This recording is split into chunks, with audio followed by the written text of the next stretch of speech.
ब्राह्मण बोले, नारी, सौभाग्य की बात तो यह है कि भगवान शंकर की कृपा से शिव पुराण के वैराग्य युक्त कथा को सुनकर तुम समय पर चेत गई हो। ब्राह्मण पत्नी, तुम डरो मत, भगवान शिव के शरण में जाओ।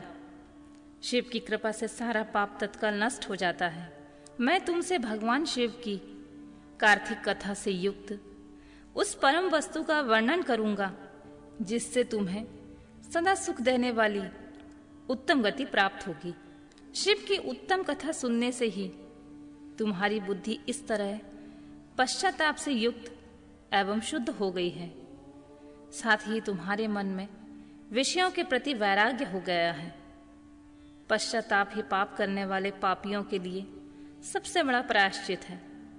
सत्पुरुषों ने सबके लिए पश्चाताप को ही समस्त पापों का शोधक बताया है। पश्चाताप से ही पाप की शुद्धि होती है। जो पश्चाताप करता है वही वास्तव में पापों का प्रायश्चित करता है, क्योंकि सत्पुरुषों ने समस्त पापों की शुद्धि के लिए जैसे प्रायश्चित का उपदेश किया है वह सब पश्चाताप से संपन्न हो जाता है। जो पुरुष विधि पूर्वक प्रायश्चित करके निर्भय हो जाता है वह अपने कुकर्म के लिए पश्चाताप नहीं करता है। उसे प्रायः उत्तम गति नहीं प्राप्त होती है, परंतु जिसे अपने कुकृत्य पर हार्दिक पश्चाताप होता है वह अवश्य उत्तम गति का भागी होता है। इसमें संशय नहीं है। इस शिव पुराण की कथा सुनने से जैसी चित्त शुद्धि होती है वैसी दूसरे उपायों से नहीं होती है।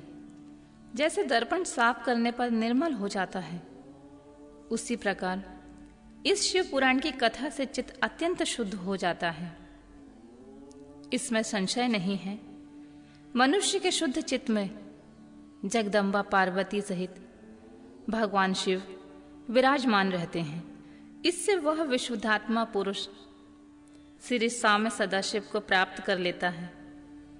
इस उत्तम कथा का श्रवण समस्त मनुष्य के लिए कल्याण का बीज है। अतः यथोचित मार्ग में इसकी आराधना अर्थात सेवा करनी चाहिए।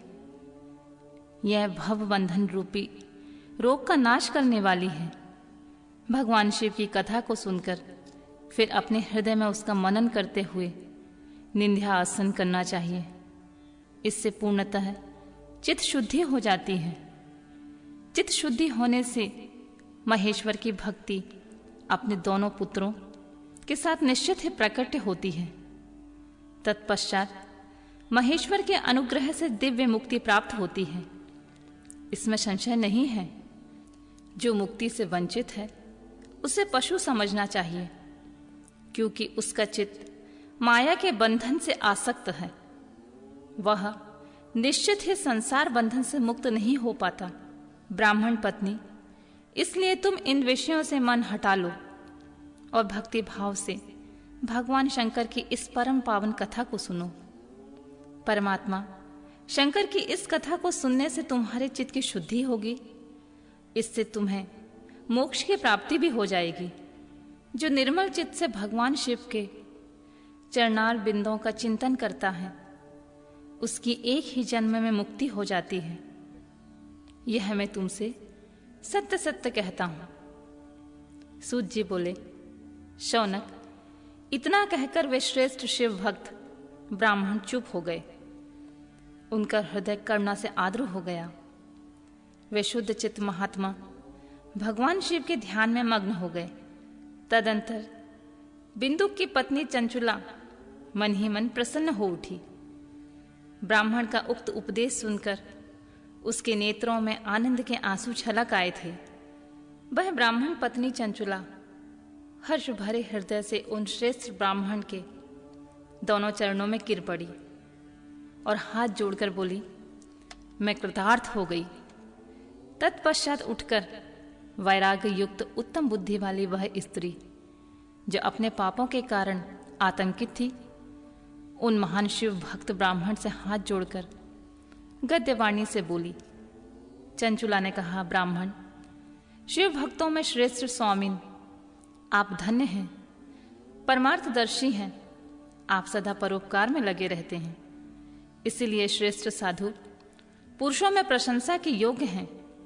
साधु, मैं नरक के समुद्र में गिर रही हूं, आप मेरा उद्धार कीजिए। पौराणिक अर्थ तत्व से संपन्न जिस सुंदर शिव पुराण की कथा को सुनकर मेरे मन में संपूर्ण विषयों से वैराग्य उत्पन्न हो गया है, उसी इस शिव पुराण को सुनने के लिए इस समय मेरे मन में बड़ी श्रद्धा हो रही है। सूत जी कहते हैं, ऐसा कहकर हाथ जोड़कर उनका अनुग्रह पाकर चंचुला उस शिव पुराण की कथा को सुनने की इच्छा मन में लिए हुए उन ब्राह्मण देवता की सेवा में तत्पर होने के लिए वहां रहने लगी।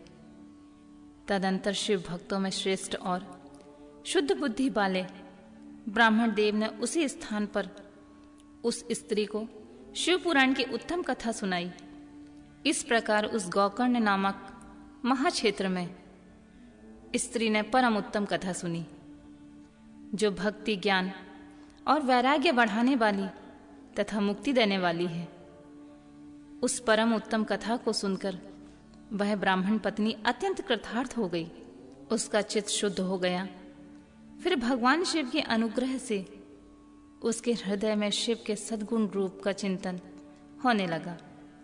इस प्रकार उसने भगवान शिव में लगी रहने वाली उत्तम बुद्धि पाकर शिव के सच्चिदानंदमय स्वरूप का बारंबार चिंतन आरंभ किया। तत्पश्चात समय के पूरे होने पर भक्ति, ज्ञान और वैराग्य से युक्त चंचुला ने अपने शरीर को बिना किसी कष्ट के त्याग दिया।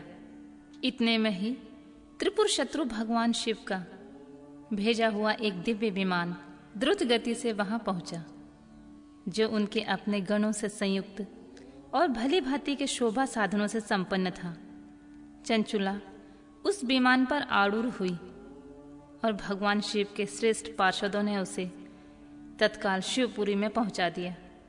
उसके सारे मल धुल गए थे। वह दिव्य रूप धारणी दिव्यांगना हो गई थी। उसके दिव्य अपवय उसकी शोभा बढ़ाते थे। मस्तक पर अर्धचंद्राकार का मुकुट धारण किए वह गौरांगी देवी शोभा वाली दिव्य आभूषण से विभूषित थी। शिवपुरी में पहुंचकर उसने सनातन देवता त्रिनेत्रधारी महादेव जी को देखा। सभी मुख्य मुख्य देवता उनकी सेवा में खड़े थे। गणेश, भृंगी, नंदीश्वर तथा वीरभद्रेश्वर आदि उनकी सेवा में उत्तम भक्ति भाव से उपस्थित थे। उनकी अंग क्रांति करोड़ों सूर्यों के समान प्रकाशित हो रही थी।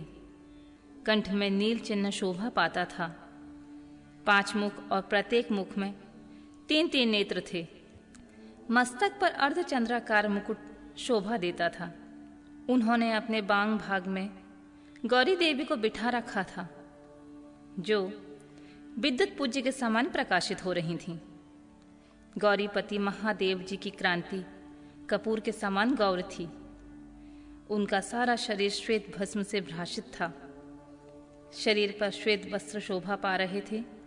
इस प्रकार परम उज्ज्वल भगवान शंकर का दर्शन करके वह ब्रह्मपत्नी चंचुला बहुत प्रसन्न हुई। अत्यंत प्रीति युक्त होकर उसने बड़ी उतावली के साथ भगवान को बारंबार प्रणाम किया।